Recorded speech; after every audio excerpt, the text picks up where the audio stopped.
As Mark mentioned, this is an exciting opportunity for us as a church, not only because it doesn't come along very often, but also because we are building a place that, because of God's promises, we can rightly call God's house. This is the place where God promises that he will dwell among us to assure us of his love and strengthen our faith.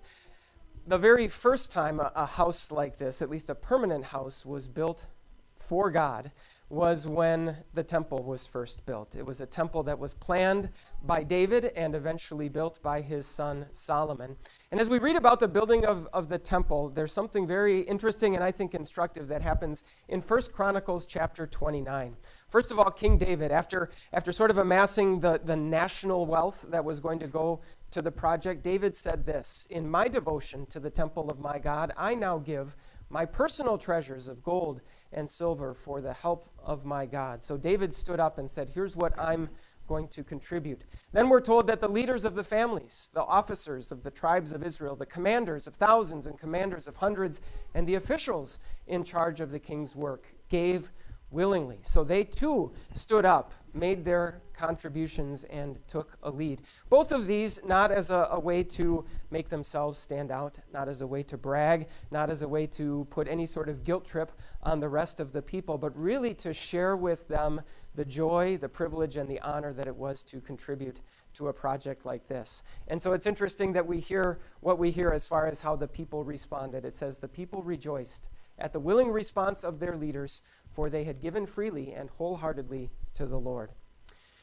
Just as happened with that temple building project, I've asked our leaders, the members of our church council and their spouses, their families, to, in a similar way, take the lead in turning in their commitments a little bit early, and also to share with the congregation a little bit about some of their thought process and the joy and the excitement that they have to be able to contribute to a project. So they have done that. They've turned in those commitment cards early, and they graciously allowed me to sit some of them down and interview them a little bit and share their comments with you. So we have another video today.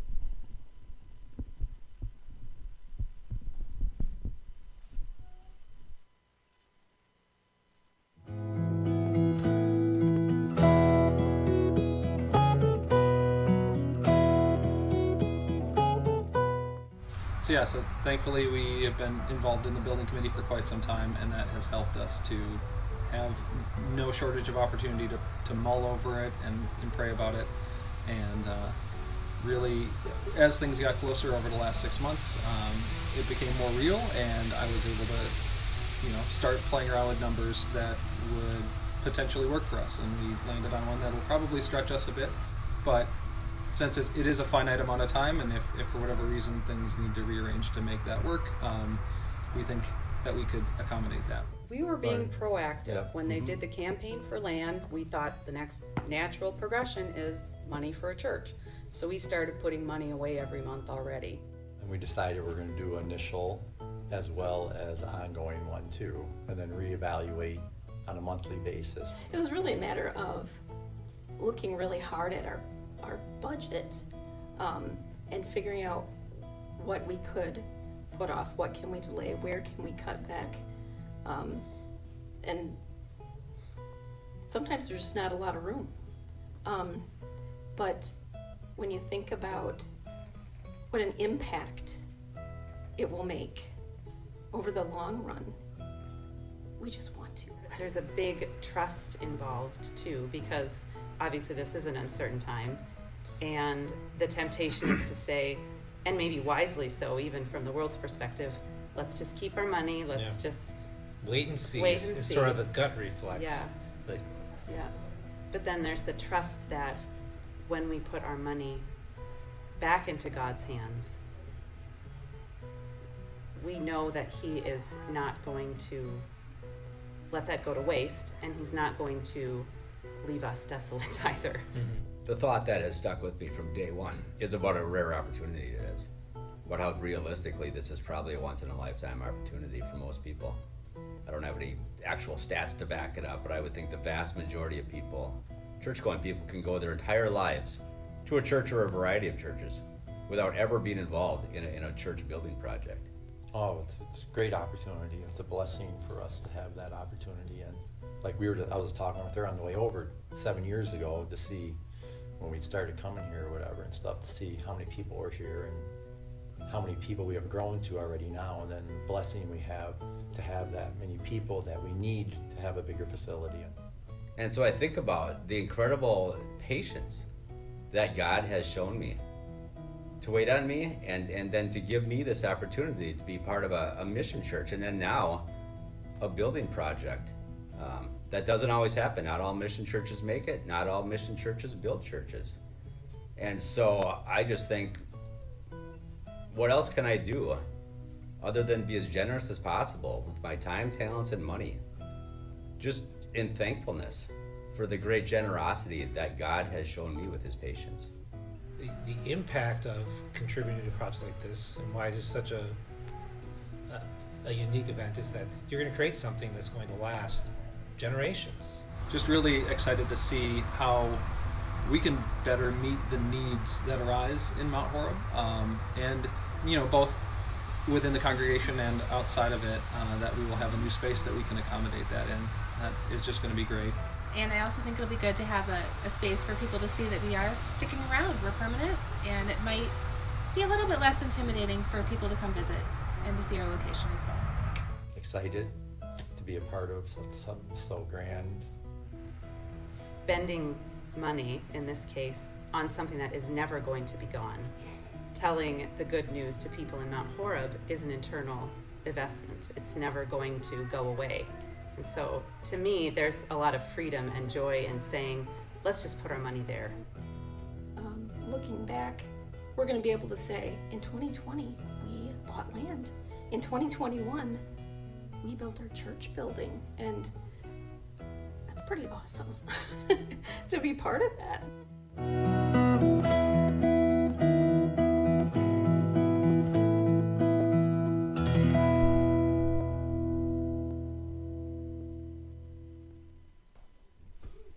Probably the most amazing thing that we read about in 1 Chronicles 29 is that after all of these leaders, including King David, had committed what they were offering to the Lord for his temple, which in today's dollars is billions of dollars that they spent on this structure, we hear that David offered a prayer to God. And it wasn't a prayer where David said, "You're welcome, God, for building you such a nice house and giving so generously to it." He actually said, "Thank you to God for the honor and the privilege of being part of such a project." He said, "Who am I and who are my people that we should be able to give as generously as this?"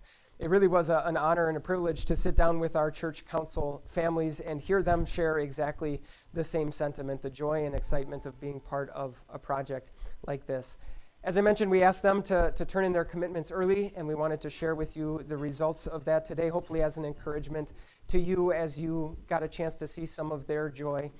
So just as a reminder of what we've already announced, we had a great head start for this project with that single gift totaling $300,000, with the first 150 of it coming right up front. And we had set goals for ourselves of, first of all, at least sort of matching as a congregation the 300 to get to a total of at least 600 for the long-term health of our congregation over the course of the next 3 years, with the first 250 of that hopefully having in hand by the end of January, so that when we are ready to sort of push the button that says go ahead with construction, we've got the money in hand to be able to do that. So with the gifts and the commitments that came in from the council, they committed a total of $105,500, which brings our overall goal up to just over $400,000.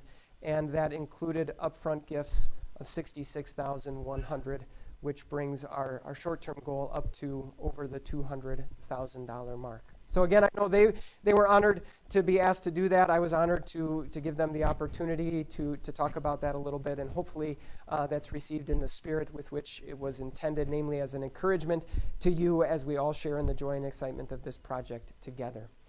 On the final Sunday in November, we'll talk a little bit about how you can communicate your intentions and your plans to contribute to the project with the commitment card that you received in your envelopes, whether you fill that out and turn it in or go online and fill out the online form. So we'll have that information next week, and then again, it's during the month of December that we're hoping the rest of the families and individuals have their commitment cards ready to be able to turn in.